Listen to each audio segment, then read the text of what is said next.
我姐姐有一天，最近被在家中寄读的穷书生破了身，爹娘恼怒，将我草草下嫁。爹娘，我不想嫁！孽障，为你捉奸在床，没劝到你是开恩。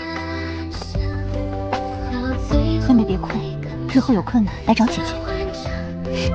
相府千金出阁，起驾。那一年，姐姐刚嫁完子，而我这个真千金，屈辱地下嫁进了书生的茅草。3年后，我被段远折磨出一身重病。姐姐高贵善良，所以我拼死回京，求她给我生路。姐姐，救我！哪来的疯乞丐，竟敢冲撞太子妃！原来姐姐已经成了太子殿下。殿下先进去吧，我来安置好妹妹。回头别再来这。是。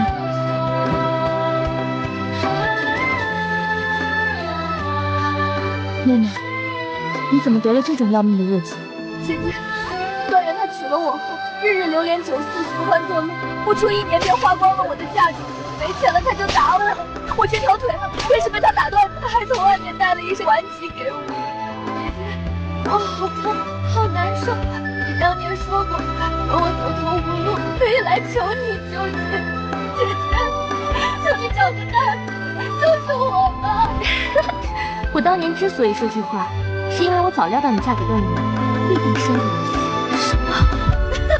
妹妹还不知道吗？当年你及羲的那杯酒里可下了烈性迷情药，也是我安排了陌生男子掐准了时辰带人捉奸，让你江景和身败名裂。为什么？可费尽心机才让成王殿下多看我2眼。可你是真千金，等你及羲嫁给成王的好婚事，还能轮到我吗？只能用点手段。江锦荣，毒痴！人不为己，天诛地灭。当年我若不使点手段，今日下场凄惨的便会是我。好在如今我是高高在上的太子妃，而你只是一个快要死掉的乞丐。给我打！是。妹妹啊，20年前我替你做了丞相府千金，20年后我替你做了这太子妃，你啊就认命。若有来世，我定要成为这皇城的女主人，把害我的人都踩在脚下。我出生到了吉吉里这天。妹妹，今日是你吉必大喜，姐姐敬你一杯酒。上一世，就是这杯毒酒毁了我一生。这一世，我不仅要夺回属于我的一切，还要抢走姐姐最心爱的男人。陈王殿下到，拜见陈王殿下。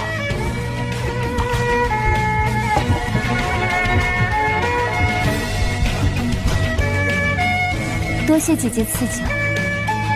江景和，你就等着在大庭广众之下失态，彻底身败名裂。姐姐，陈王殿下不日便要被册封为太子，姐姐何不敬王爷一杯？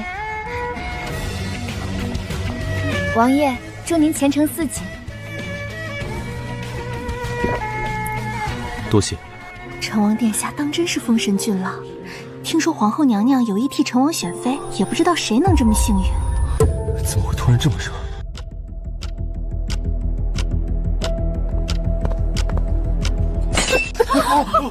妹妹，你怎么了？这酒好烈，姐姐，我头晕的厉害，想去行星球。妹妹快去，飞车风变好了，药效发作了。江景和，你就等着身败名裂，彻底翻不了身吧。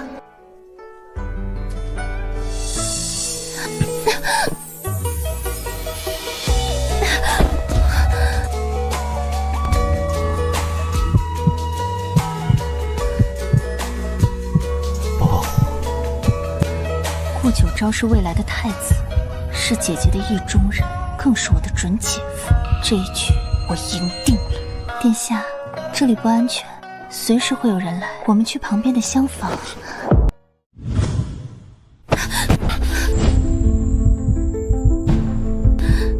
锦荣，江锦荣是我姐姐的名字。我从乡下被寻回相府时，她已经鸠占鹊巢，做了18年尊贵无比的嫡女。能不能不要赶我走？听说过鸠占鹊巢吗？雀儿回来了，可那只鸠儿却用人畜无爱的脸抢走了属于我的一切。姐姐爱陈王爱得要死，她费尽心机才换得陈王与她两情相悦。前世我把陈王当作准姐夫，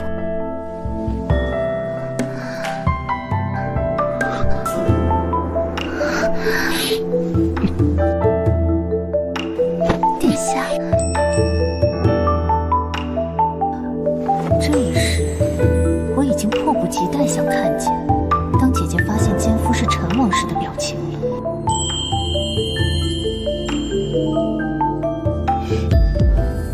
想必姐姐马上就要带着人来捉奸，好戏就要开场了。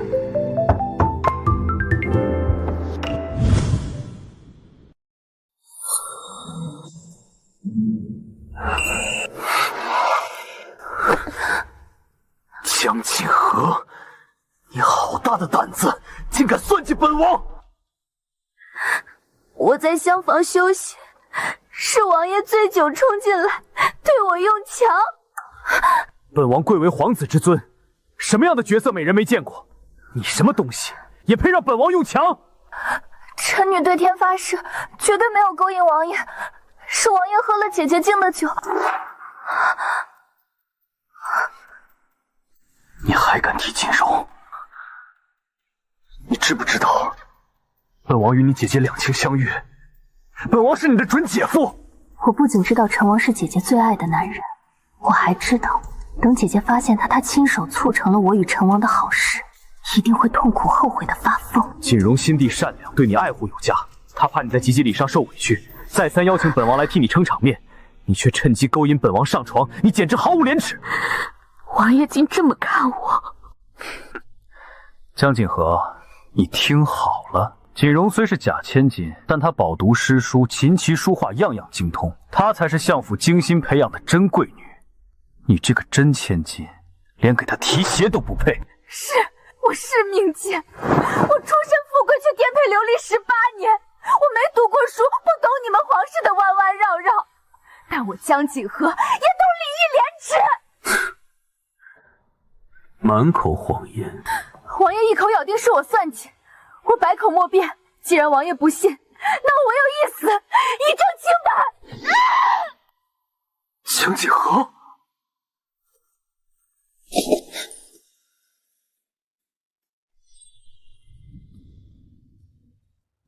江锦和，你疯了吗？你知不知道你差点就死了？王爷不让我死，是相信我了吗？可能连顾九昭自己都没发现，他开始对我心软了。本王看得出来，你方才没有在做戏，是真的想以死明咽。但是，王爷若还是怀疑，便请看看自己身上。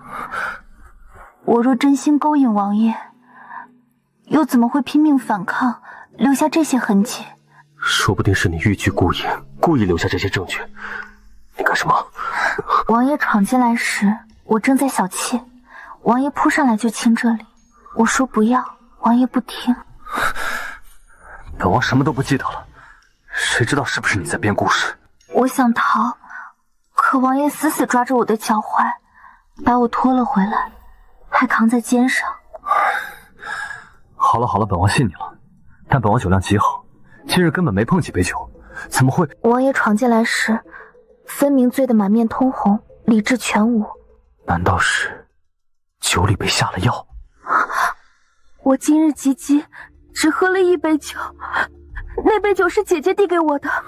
我记得王爷也只喝了1杯酒，是姐姐亲手递的酒。难道是姐姐？皇后娘娘马上就要来了，锦和作为今日集会里的主角，怎么就不见了呢？娘，女儿有件事，不知该不该讲。什么事？方才丫鬟看到锦和妹妹与一外男进了这内院花园，他们现在消失无踪，难道是在厢房私会？若真是姐姐存心算计，我与王爷更不能再在此地久待了。锦荣心地温良，绝不可能做出这等下作巡警。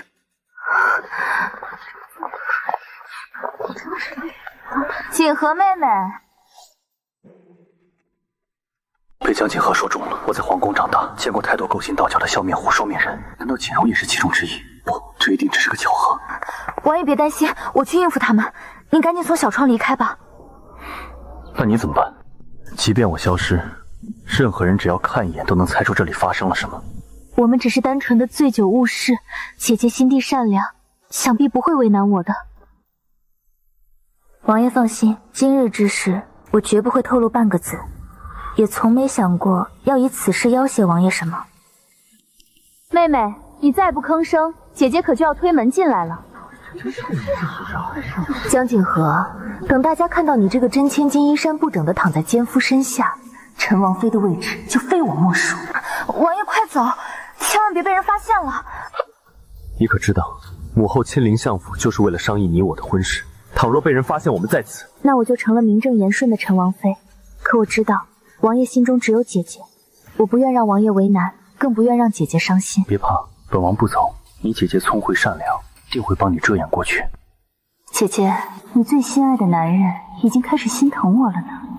景和，你在里面做什么呢？娘，我们直接进去吧。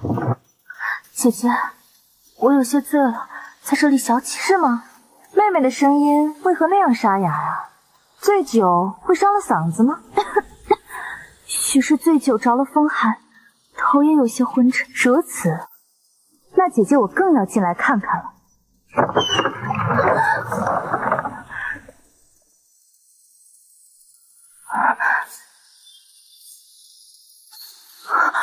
这不可能！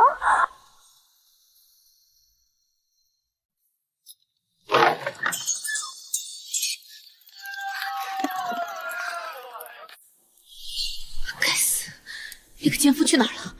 我明明算准了时间，他们不可能跑掉。姐姐在找什么？没什么，我担心妹妹出事，所以急着进来看看。景和，你身为今日集地里的主角，怎么把自己弄成这副模样？快把衣物整理好，皇后娘娘马上就要到了。是，女儿知错，这就整理。慢着，你脖子上的红印是什么？没什么，大概是院子里蚊虫多，不小心叮咬的包。鱼儿上钩了。哪个蚊虫能叮出这样的痕迹？这分明是男人留下的吻痕。这屋子有股子奇怪的气味。孽障！你老实说，你在这屋里到底做了什么？娘亲，我什么都没做，我只是喝醉了，在这里休息。妹妹，你该不会是藏了个野男人，在这屋里行苟且之事吧？没有，这里没有其他人，姐姐不要乱说。我知道了，前夫就藏在这屏风后面。让开！姐姐，你不是想捉奸吗？我比你更迫不及待，让众人看看这屏风后的奸夫究竟是谁。不要！姐姐，这屏风后面真的没有人，求你给妹妹留点体面。娘，我早说妹妹回府要严加看管。妹妹的养母曾是青楼舞妓，妹妹被她带大耳濡目染，难道也要学那群妓子一样，一刻也离不开男人吗？姐姐，我的养母再不堪，她也是你的生母，你要口下留德啊！什么？相府精心培养了16年的江大小姐，竟然是妓女生的，怪不得江锦荣和陈王殿下青梅竹马，皇后娘娘却迟迟不愿意赐婚，原来是嫌她血脉低贱。妹妹，你在吉兵礼上就敢与人苟合，难怪你的声音是哑的。说，奸夫是谁？姐姐，你怎能无凭无据的污蔑我的清白？江锦荣以为我是心虚哭了，其实我是哭给顾九昭听的。我那养娘年轻时曾是风头无两的花魁，她教过我，要握住一个男人的心，就连哭也是有技巧。姐姐一口咬定我有奸夫，又带着这么多宾客来，难道是有预谋的来捉奸吗？我今日莫名醉酒不省人事，难道是姐姐的安排？你少往我身上泼脏水！你是不是清白的？只看屏风里有没有奸夫便知。滚开！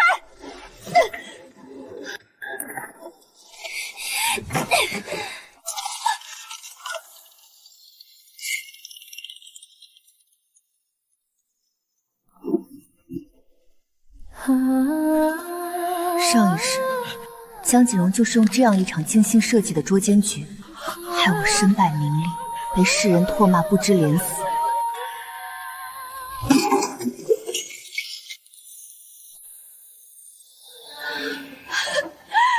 果然有奸夫，江景和，我看你还有什么话说？这一世，我要他亲手把这精心设计的捉奸死局变成我和陈王的皇室赐婚。妹妹，你糊涂啊！哪怕你再寂寞，也不能在吉吉里上随便找个男人苟起啊！这江景和果然在私会男子，竟然在吉吉里上做出这种事，真是有辱相府门楣。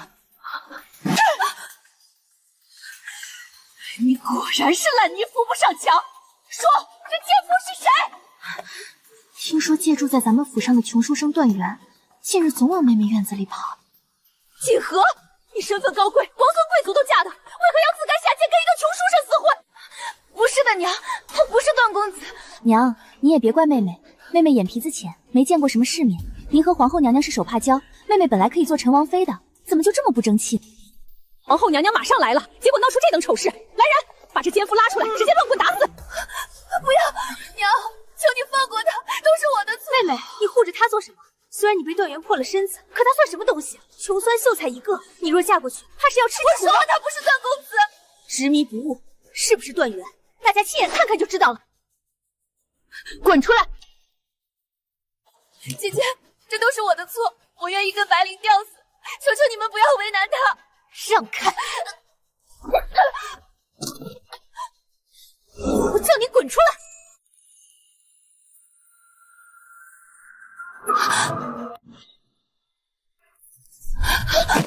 王爷，怎么会是你？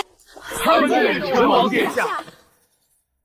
奸夫是本王，你可满意了吗，锦荣？姐姐不是好奇我为什么声音哑吗？当然是因为姐夫弄疼我了。贱人！我杀了你！江锦荣，你疯了吗？这个面容狰狞的泼妇，与我印象中温柔体贴的锦荣根本判若两人。难道这才是他的本性？王爷，陈女士怕您被人下药陷害，才会急得失了分寸。陈女与王爷相识多年，确实了解王爷。您向来克己复礼，谦卑不倒，怎可能醉酒到如此失态？一定是有人在酒里下了药。王爷，姐姐含沙射影，难道是想污蔑我给您下药吗？我害怕。别怕，本王会调查清楚的。不是他，还能是谁？要证明也很简单，只需请太医来为您把脉，看看王爷是不是中了毒即可。传太医，李太医到。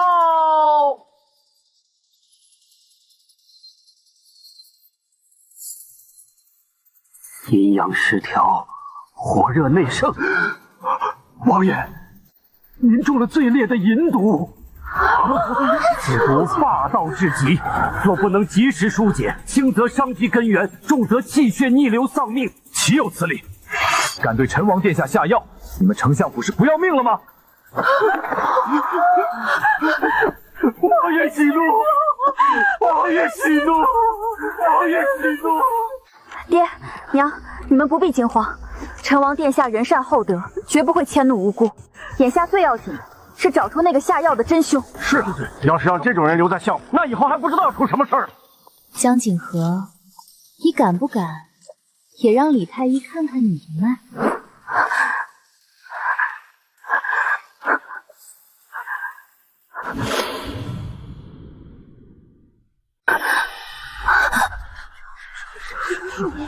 为什么要给我诊脉？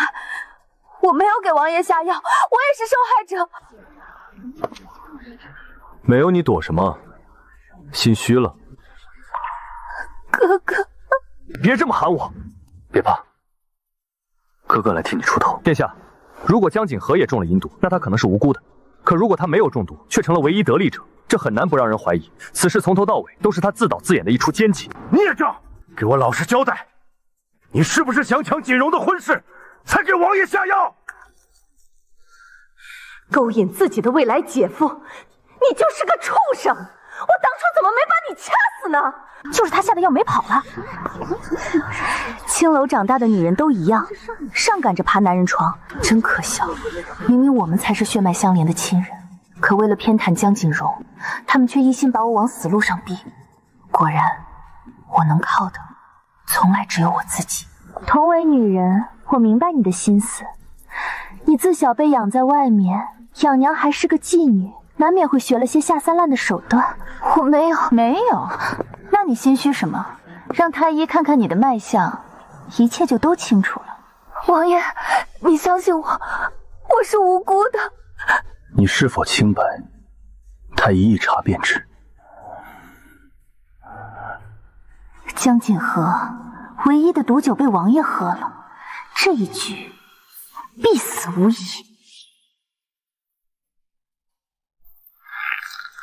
看他那心虚的样子，就是他下的药，没跑了。青楼长大的女人都一样，上赶着爬男人床，以为这样就能飞上枝头变凤凰，可笑！住嘴！事情尚未调定，谁准你们如此议论？圣贤书都读到狗肚子里去了吗？咦，锦和姑娘这脉象……太医，脉象如何？她没有中毒，她撒谎了是不是？回禀殿下，锦和姑娘的脉象与陈王殿下一样躁动急促，是中了春药的气血虚弱之症。王爷和锦和姑娘应是同时中了烈性的阴毒，而且锦和姑娘症状比王爷更加严重。此毒发作时必然神志不清，所思所为不受掌控。若期间犯下大错，实乃无辜啊！王爷，这回您信了吗？都怪本王多疑，明明你都以死明志了，可本王却因为旁人的三言两语几番怀疑你。你刚才还怕得发抖。只要王爷信我，我就不怕。不，这不可能！一定是太医弄错了。老朽在太医院当差40余年，倒是第一次有人质疑老朽的医术。好，就算你也中毒了，那你刚刚心虚什么？太医要给你把脉，你躲什么？我躲，是因为……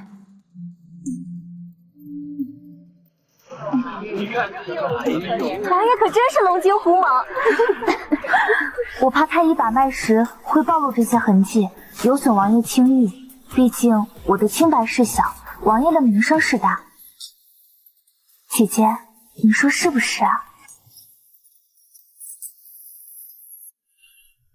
锦和，姐姐，谢谢让王爷又对我多了几分怜惜。而男人的爱往往就起始于怜惜。贱人，贱人，贱人！江锦和是无辜的，那下药的是谁？难道宴会上有刺客？我刚刚好像看到江锦荣给王爷和那位真千金都敬了酒。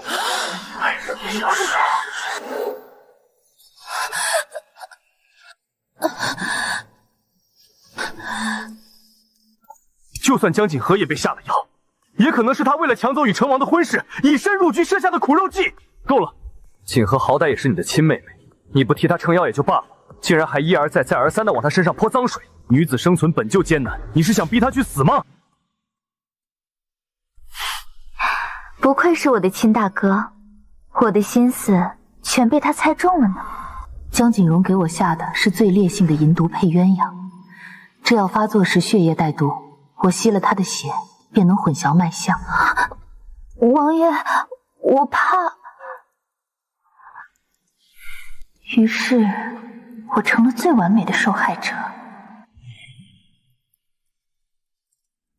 王爷，江锦和从小在烟花柳巷长大，最是擅长勾引男人的手段，您千万别被他骗了。哥哥的意思是，我为了攀附王府，不惜抛弃清白，甚至不顾性命安危，给自己下这般重剂量的淫邪毒药。世上真有人会贪婪愚蠢至此吗？还是在你眼里，我这个亲妹妹就是如此不堪之人？锦和，长兄如父，你怎能当众顶撞他，不留一点脸面呢？就是，瞧瞧你姐姐，教养和仪态样样顶尖，什么时候像你这般牙尖嘴利？爹娘，在你们眼里，我真是如此不堪的恶人吗？明明是姐姐污蔑我在先，甚至想逼我去死，你们的心怎么可以偏到这种地步？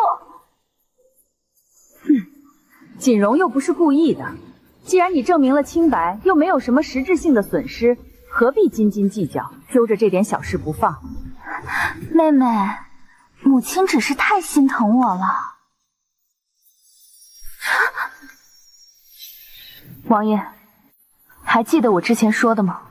说，出事之前，您和我都只喝过姐姐敬的酒。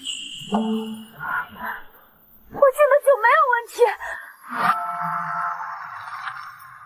药可不一定要在酒里，也可以涂在酒杯上。王爷，让人把姐姐敬酒时用的酒壶和杯子拿来，一查便知。王爷，你怀疑我吗？我们相识多年，我什么品性你难道不清楚？王爷，你是什么品性？本王的确要再考察一二。来人，去把江锦荣敬酒时用的酒壶杯子拿来检验。老臣去，老子倒要看看，究竟是哪个不要命的胆敢给王爷下药。不怕，就算查到毒，也定不能直接定我的罪。王爷，清者自清，锦荣不怕王爷追查。锦荣毫不畏惧，难道本王竟错了？启禀王爷，我要检举。冤枉！张文贤，你污蔑我！是他，我上一世的夫君江锦荣安排的奸夫段源。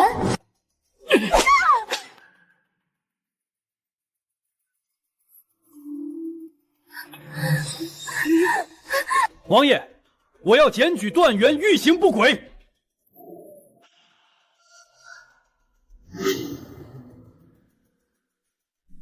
怎么是你？江丞相认识他。科举在即，臣在相府外院收留了不少秀才寄读。张文轩、段源都是寄居在府上的贫苦书生，按规矩，他们是不能闯进内院的。哼，今日一早，段源就鬼鬼祟祟的往内院花园而来，我怕他冲撞贵人，便跟踪过来。果然看到他藏在假山之中。后来锦和小姐跌跌撞撞来到内院后，段源便从假山出来，四处寻觅，还徘徊在厢房各处，一间一间推开房门，像是在找人。好险！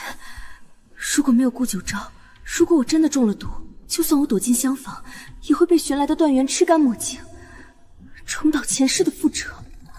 别怕，本王一定会替你讨回公道。王爷冤枉啊！我没有！呸！还敢嘴硬！我有证物，看你如何狡辩。此人行迹败露，被我拿下后，学生从他身上搜出了这个。我的手帕。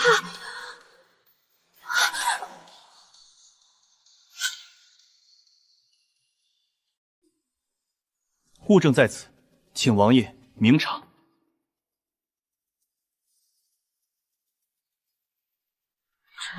老臣在。验。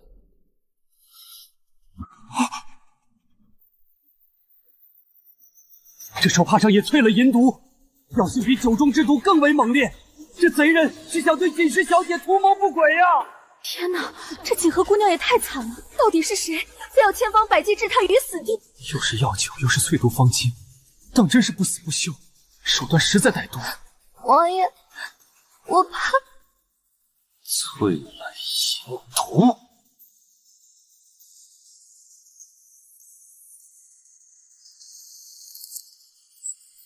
说，是谁指使你在相府行此龌龊之事？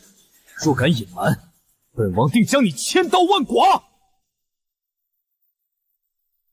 我说，你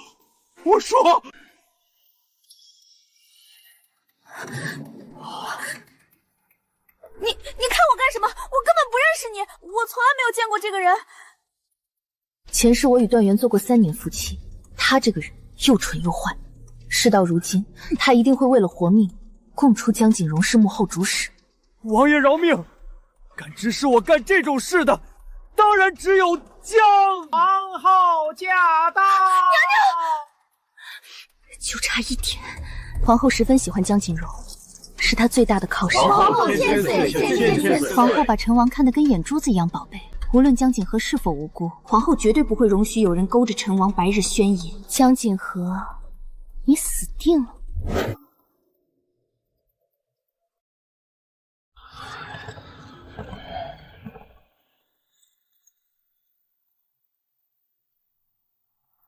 都起来吧，这里发生了什么？皇后娘娘，你要为王爷做主啊！江锦和他用青楼里下三滥的手段设计勾引了陈王殿下，糟了，张皇后只有顾九昭一个皇子，早年她还怀过一胎，却被扬州瘦马出身的丽嫔害得流产。今日是皇后见我的第一面，江锦荣一句话就把我打成了第二个丽嫔，彻底毁了我在皇后心里的印象。母后，此事并非如锦荣所言，是有人在酒中下药，儿臣情难自禁，强迫了锦和，害她失了清白。锦和才是最无辜的受害者。王爷直到现在还要护着妹妹，妹妹的手段真是高明。锦荣，够了！无媒无聘，私下苟合，极为不贞。相府教养出来的女儿，竟做出此等寡廉鲜耻之事，简直是辱没门楣。来人，赐江锦和白绫自绝。皇后娘娘，母后，锦和也是受害者，她是被人下药陷害的。你怎知她纯然无辜？女人的心思，你看得透吗？皇儿，难道你要像你父皇那样，为了一个狐妹子，让本宫失望吗？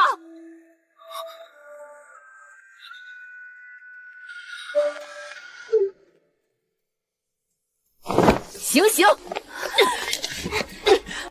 后娘娘饶命，我是被冤枉的，我是被冤枉的。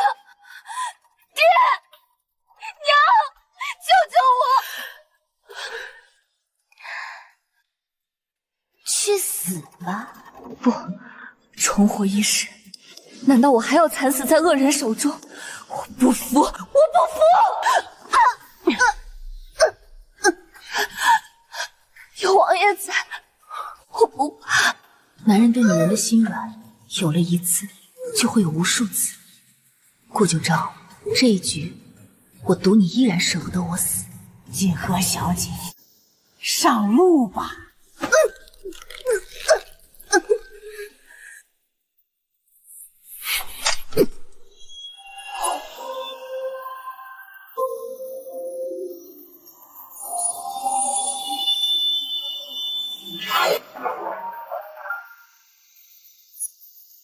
若说失贞，今日儿臣也失了君子的忠贞。母后既要赐死，不如多给一根白绫，把儿臣也一并吊死算了。皇儿，你竟然为了一个女人威胁本宫！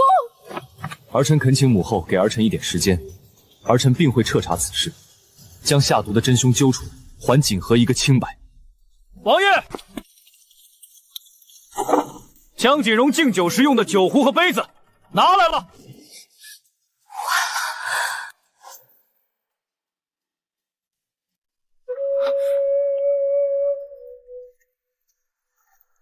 母后，此事定有奸人做局。您既然来了，不如听一听证据，再下决断。准。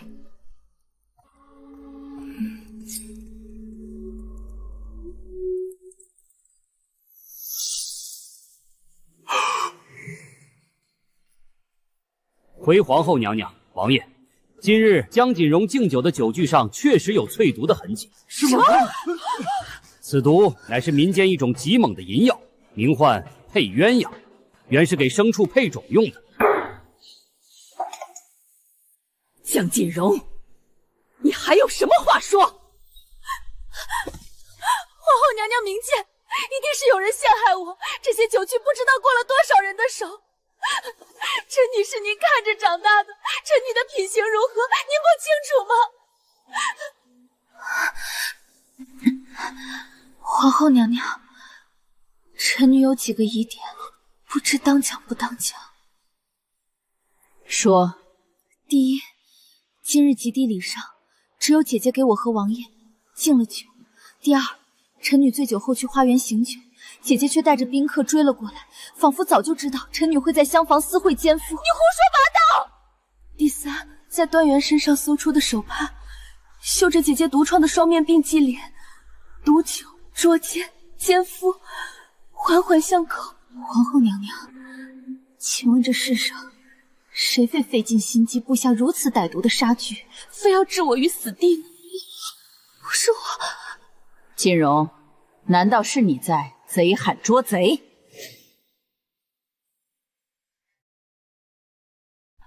我没有，我没有。皇后娘娘，这一定是有人栽赃陷害。是啊，锦荣是臣妇一手带大的，绝不可能做出这种歹毒之事。铁证如山，你们还要睁眼说乱话到什么时候？真是开了眼了。刚才亲生女儿被刺死的时候，你们一声不吭，现在倒是急得跳脚。你够了，锦荣，你太让我失望了。臣教女无方，恳请皇后娘娘按律赐死。父亲最是虚伪自私，江锦荣已成弃子，他必死无疑。依儿臣所见，此事已真相大白，幕后凶手正是段源。此贼对相府千金起色心动歹意，潜入内院往酒中下了药。来人，把段源拖下去，行阉割之刑，再押去烧死。我只是个办事的，主谋是啊！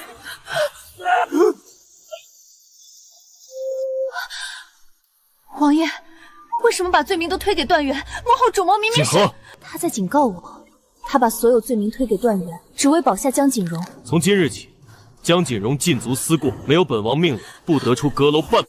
不愧是青梅竹马，感情果然深厚。诛九族的重罪，竟就这么轻飘飘的放过了。王爷，我就知道你心中有我。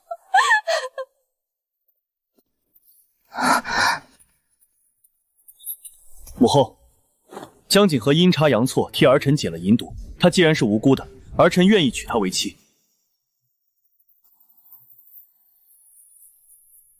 皇儿，你可知你在说什么？本王会以三书六礼、明媒正娶之礼，迎娶丞相府大小姐江锦和，为我唯一的陈王妃。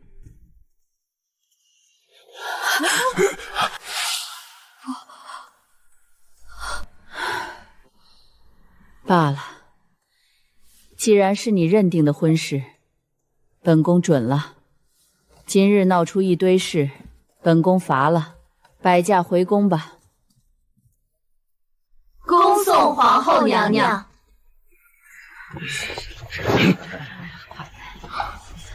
锦和，你安心备驾，本王定会准备最盛大的仪仗，风风光光来娶你。有王爷这句话，锦儿死而无憾。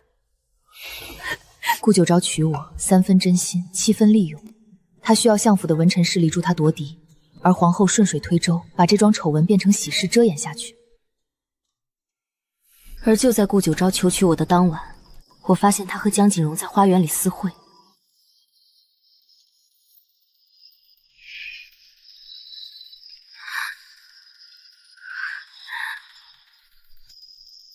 王爷是在跟锦荣赌气吗？明明与王爷两情相悦的人是我，今日王爷怎能说要江锦和做你的王妃？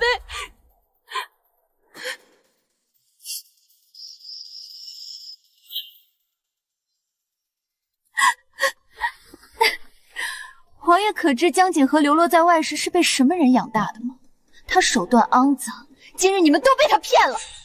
锦荣，事到如今，你还在本王面前撒谎。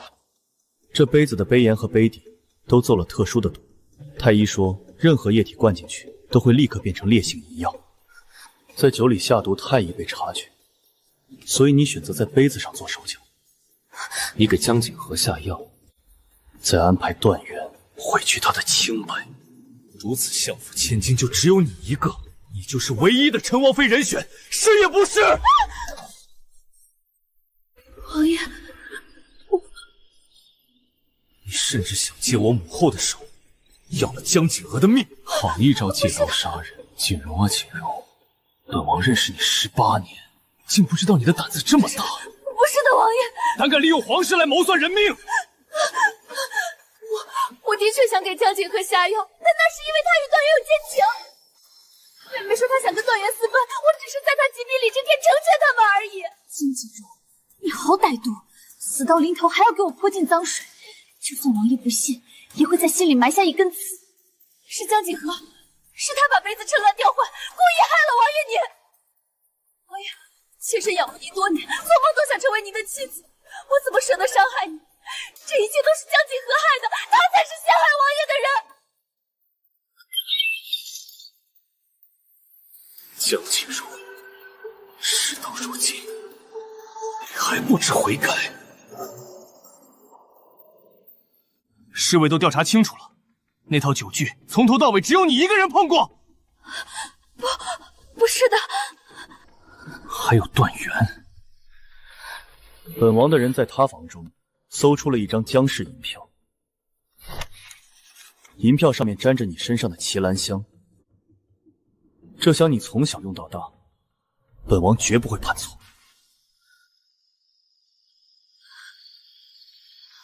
这些证据我没有让人直呈给母后，我还让人割了段源的舌头。否则，今日被母后赐死的就该是你了。给皇子下药是诛九族的重罪。江锦荣，本王今日护你这一次，算是还了你这些年的痴情。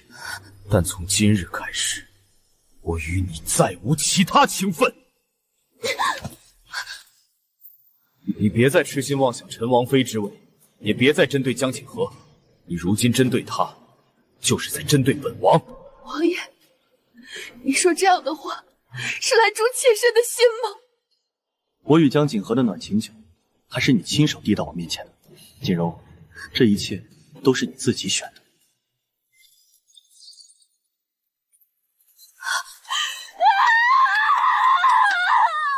姐姐，你一定很痛吧？但这还远远不够。凭什么你还能好好的活着？所有伤我、害我的人，我都要将他们亲手送进无间地狱，永世不得超生。江姑娘，此地污秽，您怎么来了？此人想毁我清白，两位大哥可否行个方便，让我亲自动手？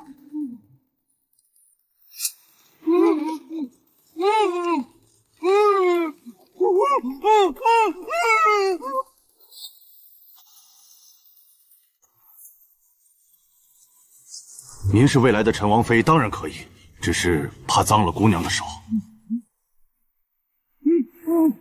不会，我只捅他2刀，绝不耽误你们正事。江姑娘，您放心，绑得很紧。前世段源在新房里毒打我时，我也曾拿刀反抗过。别过来！你别过来！你别过来！小娘子就算拿了刀，也只会弄出些不痛不痒的皮外伤而已，只会让为夫更加兴奋。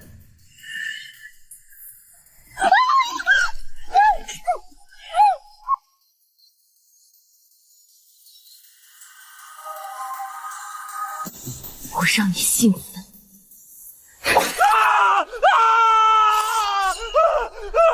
我让你看我畅快。上一世就是这双眼睛死死盯着我，困了我整整3年，不停的打我、骂我、凌虐我。继续，尽管去告诉陈王，我下手越狠，陈王越不会疑心我与段源有染。今日该下地狱的，本还有江锦荣。陈王是有情之人，所以我能利用他，但他的情也会阻碍我复仇。我一定要让陈王和江家彻底厌弃江锦荣。我要把战朝的野军彻底驱逐出去，斩草除根。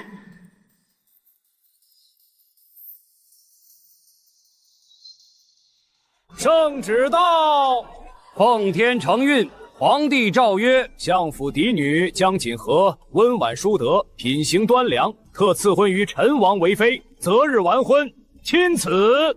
臣女接旨，谢主隆恩。江姑娘，这些都是陈王殿下亲自拟定的聘礼，足见王爷对您的一片赤诚啊！王爷厚爱，锦和惶恐。这些日子你且在府中安心待嫁。锦和明白。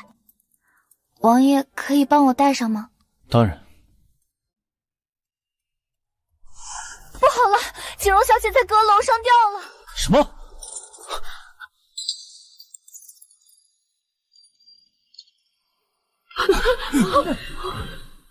明明是我的好日子，所有人却都去关心江锦荣。王爷别管我，让我去死吧！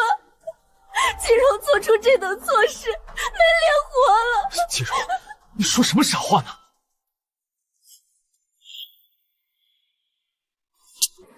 顾九昭看我的眼神，总像是在施舍一个可怜的弱者。可他看江锦荣，却是无法狠心割舍的怜爱。锦荣，你何苦这么想不开？你还有爹娘啊！我们都把你当亲女儿，你犯了错，我们都愿意陪你改过。是啊，就算天塌下来，还有哥哥给你顶着。江锦荣的脖子上连一点勒痕都没有，如此拙劣的戏码，竟惹得所有人心疼。做不成王爷的妻子，锦荣活着还有什么意思？锦荣，你这是何苦？我生是王爷的人，死是王爷的鬼。若不能跟王爷在一起，锦荣宁可一死了之。傻丫头，罢了，只要锦和同意，本王可以纳你入府做个通房，留在本王身边。锦和，你听见了吗？王爷愿意收锦荣做通房，这可是天大的好事啊！你们姐妹共侍一夫，效仿娥皇女意，传出去也是一段佳话。锦和，你可不能小气。就是，锦荣本来就该是陈王妃，现在做个通房已经是委屈她了。你还有什么不满意的？难道你非要逼死锦荣不可？王爷愿意抬举姐姐，是姐姐的福气，锦和没有意见。所有人眼中只有江锦荣的委屈，而我的感受从来都不重要。这下安心了。王爷对锦荣真好，只要陈王对江锦荣还残存情谊，他就永远有翻身的机会。我要设一个局，一个让江锦荣永世不得翻身的死局。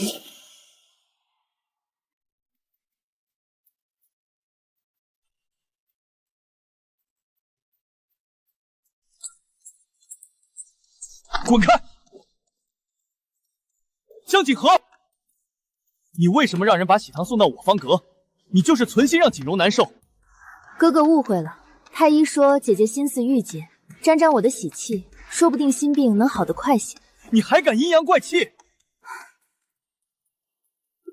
哥哥尝尝，看哪个口味更好，好在大婚那日招待贵客。谁稀罕沾你的晦气？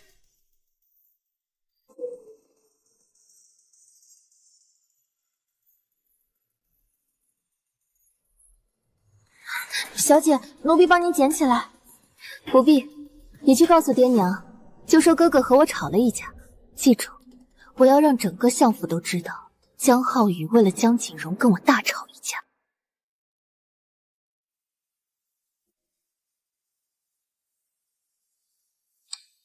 妹妹，大哥今日因为我跟你起了争执，我已经说过他了，他在御苑阁等你，想亲口跟你道歉。你们可真是兄妹情深啊！我在这个家18年，不是亲兄妹也胜似亲兄妹了。妹妹，之前都是我不好，想要的太多。病了这一场后，我已经想开许多了。哥哥也是真心知错，你就去见见他吧。妹妹犹豫什么？这可是相府，你的家，还怕我吃了你不成？好，只要你不后悔，我跟你去见哥哥。好戏开场了。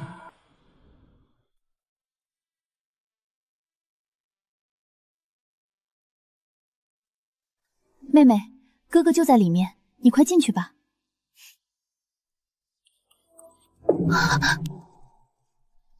里面有股无比熟悉的异香，是配鸳鸯。兄妹相见，江锦和，你死定了！江锦荣，我在青楼时就见过这招了。你说什么？诱拐少女送羊入虎口的招数，我在青楼见识过太多次了。大婚逼近，姐姐想借哥哥让我在伦理上万劫不复，那就别怪我以牙还牙，以恶制恶。你要做什么？江浩宇对你可不只有兄妹之情。你这么喜欢配鸳鸯，这给牲畜配种的银毒，姐姐可一定要好好享受。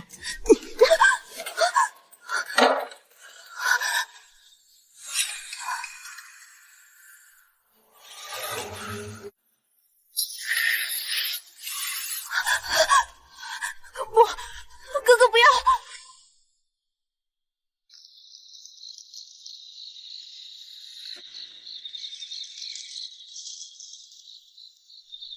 蝶儿，是去陈王府通报一声，就说江锦荣不知所踪，恐怕又要寻死，请陈王殿下过来看看。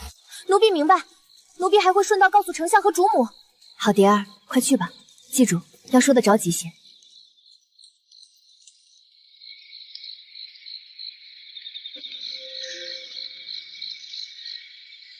戏已经唱起来了，观众该登场了。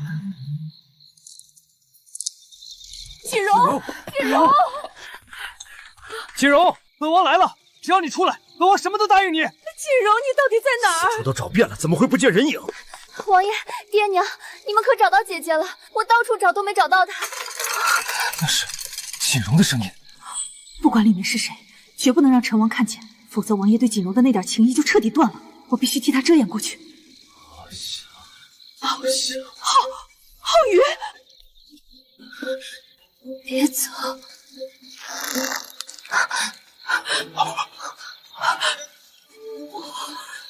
这不可能！王爷，此地误会，还请先移步正厅，这里交给臣来处理。滚开！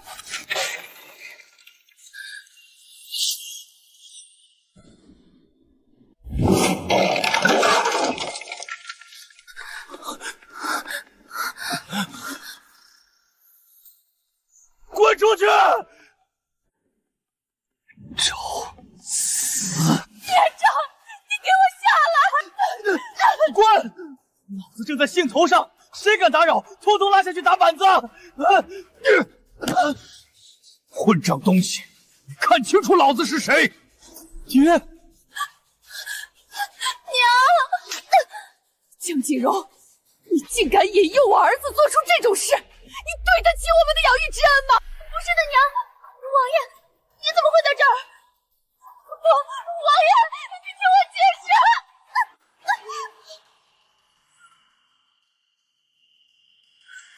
王爷息怒，姐姐定是无心之失，或者是醉酒误事了。王爷，这口血断了陈王对姐姐最后的情分。从今往后，再无人能拦我复仇。江锦荣，我要你血债血偿。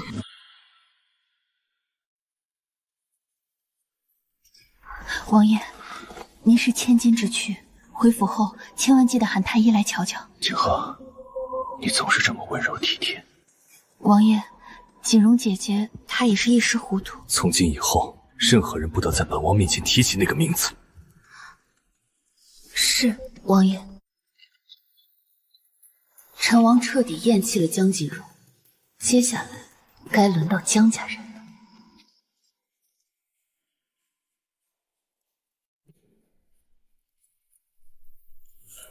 爹娘，孩儿被下药了，这不是孩儿的错啊！大公子脉象躁动，确实中了配鸳鸯。至于锦荣小姐，脉象平稳，并无中毒迹象。哥哥被下了药，姐姐却没有，谁勾引谁犯错，一目了然。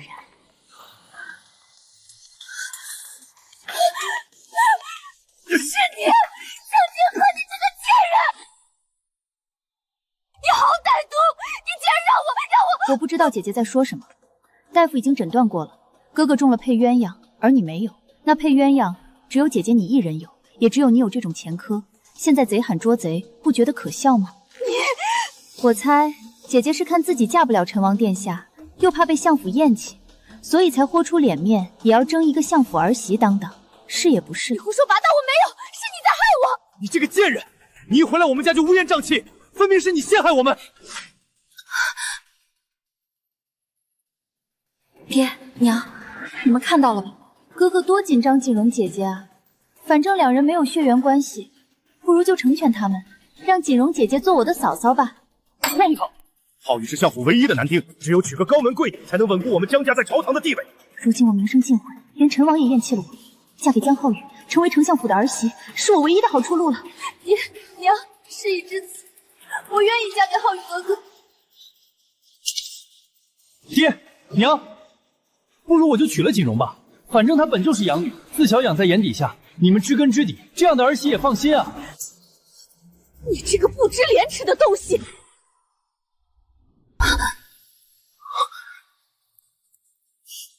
江锦荣，从小到大，娘连重话都舍不得对你说一句。就算当初得知你并非我亲生女儿，我也从不忍心责怪你半句。娘，别喊我娘！江锦荣，你本是妓女所生，在我相府享了18年荣华娇养。我和老爷精心为你谋划前程，把你看得比亲生女儿还重。可你是怎么报答我们的？吉比里让你算计皇储，拿江家9族的性命开玩笑。如今你又算计你的养兄，你是想毁了我儿子的前程，想毁了我江家100年的根基。娘，锦荣是被陷害的，你给我闭嘴！江锦荣，你这只害人的白眼狼狐狸精，当初我就不该心软，就该把你赶出家门。当初认我回来，他们舍不得赶走江锦荣，几笔礼上，他们不忍追究江锦荣的大错。如今江锦荣碰了他们的宝贝嫡子，动了江家的根基，他们终于慌了。哥哥，爹娘，你们要赶走锦荣，就把我也一起赶出去吧。你这……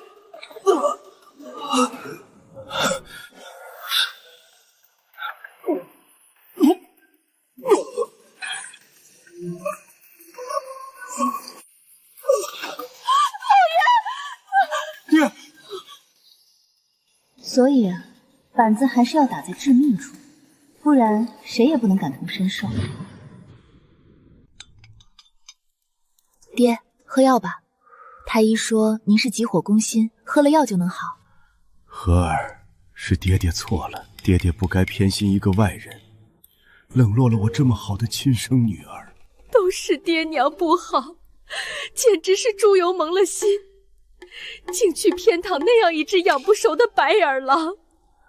原来他们也知道之前待我偏心，待我冷落，待我刻薄了，可他们不是真心悔过，不过是江浩宇被养废了，江锦荣又如此不堪，家族的未来只能压在我这个准王妃身上。爹娘，你们这么说就折煞女儿了。女儿明白爹娘的苦衷与不易，从来不敢有怨。此事惹恼了陈王，该如何收场才好啊？无论如何，江锦荣那孽障是绝不能再留在相府了。爹娘，不如听女儿一言。哥哥对姐姐动心，是因为2人自小一起长大，离得太近，只要把他2人拆开，哥哥自然就清醒了。和儿仔细说说。不如让陈王殿下把哥哥调去边疆磨练2年，让他一边思过一边立功。若一直在这皇城的金窝里养着，对哥哥的前程也无益。有理。那江锦荣又该如何处置？相府养育姐姐多年，若直接驱逐，只怕会惹来非议弹劾。不如给她配一门婚事，远嫁出去。如此，我相府也算仁至义尽。好，就依你说的办。姐姐，妹妹一定会替你挑个好夫君，好好报答你2世的恩情。和儿不愧是我的亲女儿，纵横谋划，有我年轻时的风采。我给你生的女儿岂会差了？一场利益交换，倒让你们演出了父慈女孝的戏码，真是可笑。可这一时半会儿哪里去配婚事？那日检举段员的书生张文轩，虽然家境贫寒，但人还算正直老实。那张文轩连功名都没有一个，罢了，他原本也是卑贱出身，配张文轩都算他高攀，我何必替他筹谋？就这么定了。小姐果然信守承诺，小生感激不尽。当日我遣你去假山偷袭段员，这事你做得很好，我答应过你，事后会给你安排一桩好婚事作为酬谢，把江锦荣许配给你，你可满意？太满意了。虽说是个假千金，但毕竟是相府精心培养的，算小生高攀了。张文轩家境贫寒，人品跌劣，不过是第2个段员。上一世，江锦荣特意挑了个凤凰男来玷污我，害我堕入无间地狱。这一世，我原样奉还给你。姐姐最近怎么样？她被锁在阁楼里，哪也去不了。吩咐下去，她和张文轩的婚事，谁也不许走漏风声。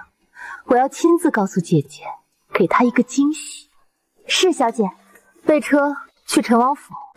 听说王爷没胃口，我亲手炖了银耳羹，王爷尝尝。你没放糖吗？不好意思，王爷，我又忘放糖了。你们小姑娘不都最喜欢甜的吗？居然还能忘了？小时候跟在养娘身边，她说糖贵，我不配吃。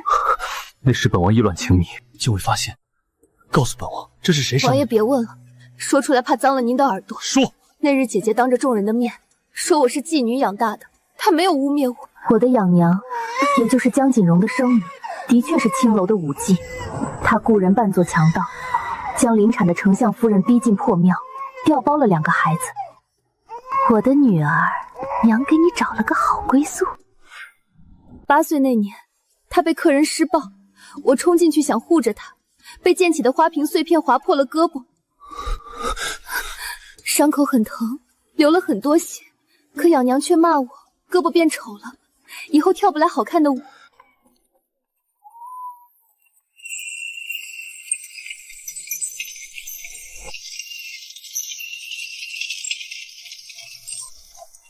看什么看？人家是千金小姐，你这种下贱胚子，连羡慕都不配有。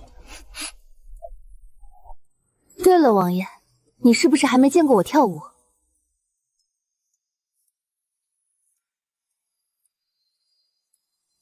对不起，锦和，我当日不该任那群人拿你过往的山头侮辱你。江锦荣抢了你的人生，我不该让他再伤害你。我没事的，王爷，你看，我现在已经苦尽甘来了。江锦荣即将万劫不复，而他最爱的男人爱上了我。那日之后，顾九昭再没有过问江锦荣的事。大婚前2天，江浩宇被调往边境，天不亮便启程走了。大婚前1天，江锦荣得知自己被安排了婚事，他以为要嫁的是江浩宇。这些嫁衣首饰也太敷衍了。浩宇哥哥可是丞相独子，我以后就是江家的女主人。就算时间紧迫，你们怎敢这么怠慢我？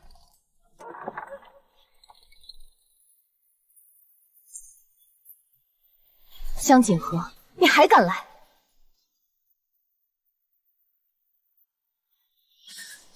我为何不敢？做亏心事的人又不是我，给江浩宇下药是你干的吧？你故意让江浩宇来激怒我，再借道歉的名义把我引去御宴阁。江浩宇中了药，失去理智，只要我进了那间屋子，你就会从外面反锁。等到时机合适，你再喊来爹娘和陈王捉奸，让我死无葬身之地。姐姐，你在相府长大，对这等卑劣手段却能无师自通，真不愧是妓女的女儿。你敢羞辱我！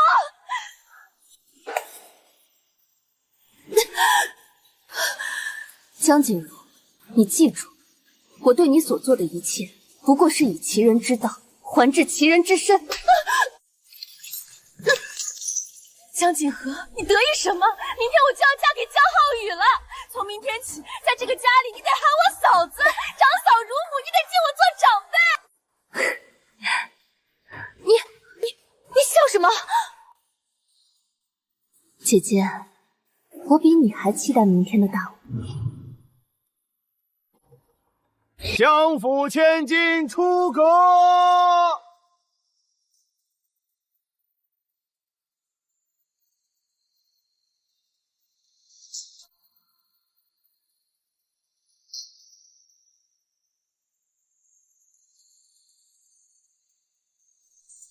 锦和，本王来娶你。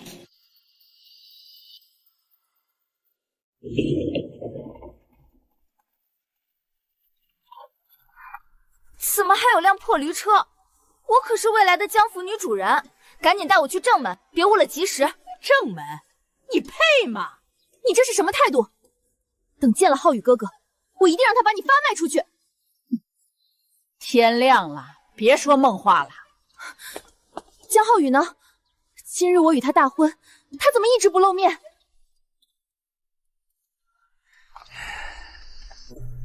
娘子，可是在找我？张文轩，怎么是你？娘子说笑了，不是我还能是谁啊？娘子，你好香啊！放肆！你就不怕浩宇哥哥把你逐出相府？娘子还不知道吗？大公子前日投军，如今早已在边境了。你今日要嫁的人是我，丞相大人早把你许配给我了。今夜就是我们的洞房花烛夜。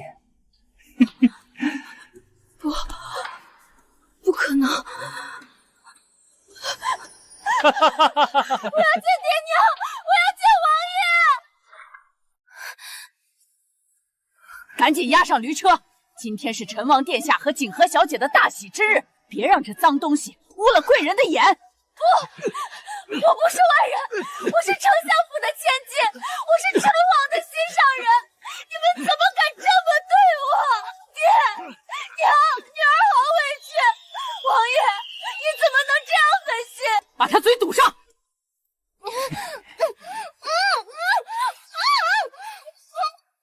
别妄想了，什么相府千金、陈王妃，那都是别人的。你呀，跟我最配。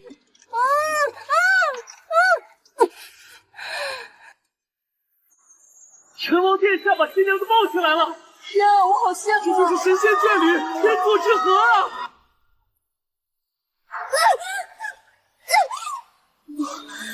这才是我做梦都想要的婚礼。陈王抱着的人应该是我，应该是我！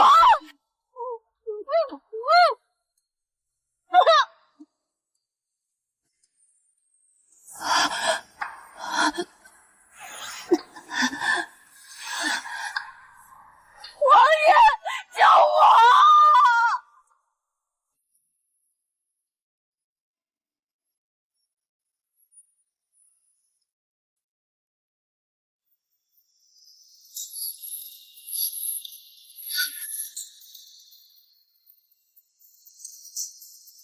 王爷，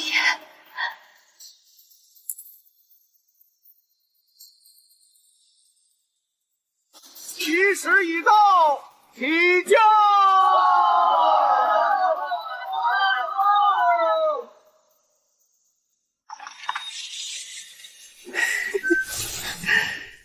娘子，别看了，咱们也赶紧回家洞房吧。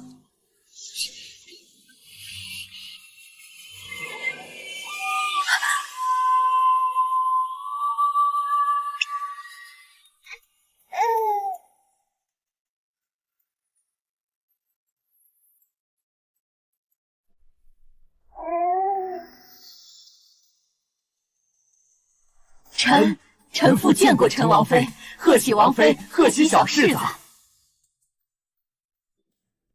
起身吧，王妃真是好福气啊！王爷疼爱，头一年进府就生下了小世子。是啊，小世子福泽深厚，从今以后江家上下为王妃马首是瞻。对了，最近可有锦荣姐姐的消息？江锦荣，嗨，我都已经忘了有这么一个人了。要我说啊，赝品就是赝品，世人只会记得真明珠，哪会去记一个假榆木啊？当年那个野种教唆我们做了不少荒唐事，陈王妃可千万不要放在心上。我还以为爹娘曾经那么偏心疼爱姐姐，会记挂着。哎呦，谁是那种下贱坯子的爹娘？我们只有一个宝贝女儿，那就是您啊！对对对，只有您才是我们亲生的。那个野种提他都脏了您的嘴。你们不想姐姐，我倒是有点想她了。我倒是想亲眼看看，曾经不可一世的江锦荣，现在过得有多惨。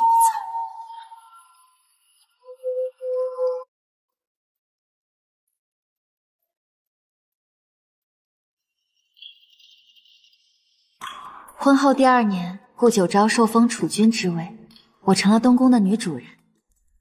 江浩宇也从边境立功回来了，恭喜哥哥凯旋而归。获封从3品骠骑将军，2年不见，哥哥成熟稳重了不少。2年前，臣朱由蒙了心，屡次伤害太子妃，臣今日是特地来赔罪的。哥哥言重了，我们毕竟是血亲，那些往事，本宫早已不放在心上。哥哥日后多立金功，才是对江家和本宫最好的报答。多谢太子妃宽宏大量。其实，我凯旋的路上路过松阳县，见到了江锦荣。哦，他求我带他回京，我没有答应。他看着十分狼狈，过得很不好。哥哥心疼他，怎么不把他带回来？王妃说笑了，当年他下药算计我早已看清他的真面目。那哥哥跟我说这个是为何？臣想请太子妃在京中为臣寻一位门当户对的姑娘成婚。果然。人一旦尝到了权势的滋味，就不会再被那些情情爱爱所纠缠了。好，此事包在本宫身上。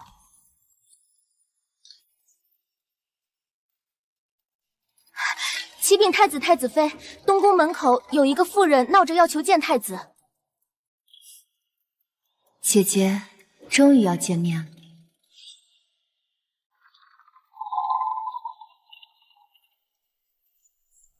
老人家，你有什么冤屈可以跟我说？殿下是我啊，我是锦荣啊！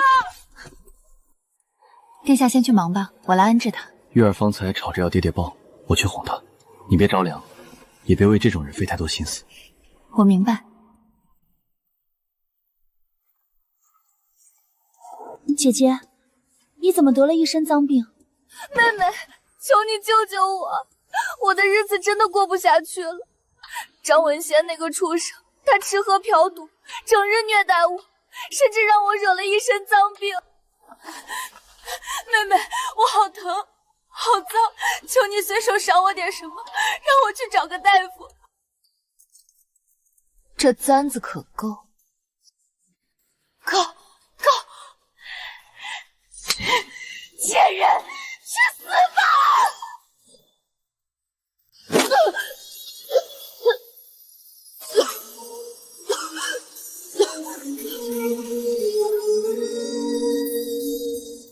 姐姐，这3年过得很痛苦吧？这不对，上一世根本就不是这样的，是你抢了我的气运，相府千金是我的，陈王妃是我的，太子也是我的，作为妻家应该是你才对。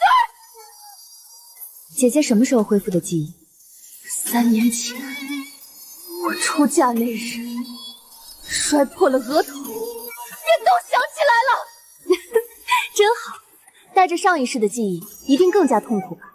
这3年，你夜夜不甘到睡不着觉，白天光是想想都能气到呕血。人虽活着，却深受无间之苦，是不是？你好恶毒！我还可以更恶毒，比如把你送回张文轩身边。不要把我送回张文轩身边，我生不如死，我生不如死！只要死了，就能重生。下一世，我还要做太子。扔去乱葬岗吧。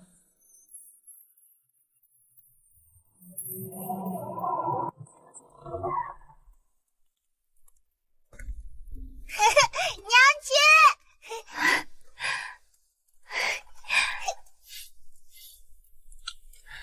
快来看，我手把手教玉儿写了字。